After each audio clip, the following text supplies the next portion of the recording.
السلام علیکم بچوں، میں آپ سب کے لیے آج ایک نئی اسٹوری لے کے آئی ہوں۔ غرور نہ کریں، حسد اور غرور نہ کریں۔ ایک دفعہ کا ذکر ہے، ایک گدھے کے مالک نے ایک بلی پالی ہوئی تھی۔ وہ مالک بلی کو ہاتھ میں کھانا کھلاتا اور گود میں سلاتا تھا۔ گدھے کو یہ بات بہت بری لگتی تھی کہ وہ بلی سے زیادہ پیار کرتے تھے۔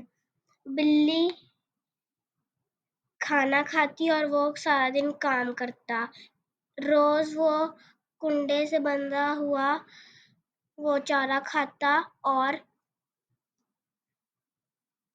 روتا ہوا سو جاتا تھا۔ صبح وہ کام کرتا تھا۔ ایک دن اس نے سوچا کہ بلی تو مالک کے ہاتھ سے کھانا کھاتی ہے، سوتی ہے اور سارا دن کھیلتی رہتی ہے، اور میں تو سارا دن کام کرتا ہوں۔ اس نے اپنی چال بدلی اور گھر میں جا کر دروازہ کھولا اور اندر جا کر مالک کے گود میں چڑھ گیا۔ اس کو لگا کہ مالک خوش ہو جائیں گے، لیکن مالک کو غصہ چڑھ گیا۔ مالک نے گدھے کو زور سے کہا، بچاؤ مجھے، بچاؤ، اس آفت سے مجھے بچاؤ، بچاؤ مجھے، بچاؤ، اس آفت سے مجھے بچاؤ۔ یہ گدھا پاگل ہو گیا ہے، اور اس کو باہر نکال کر دروازہ بند کر دیا۔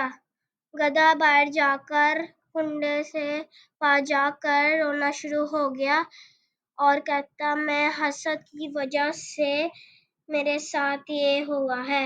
پیارے بچوں، آپ کو اس کہانی سے سمجھ آ گیا ہوگا کہ ہمیں حسد اور غرور نہیں کرنا چاہیے۔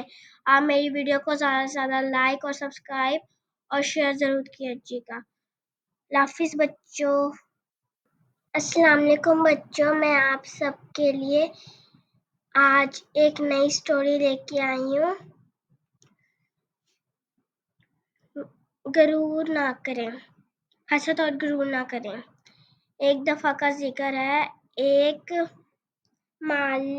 گدھے کے مالک نے ایک بلی پالی ہوئی تھی۔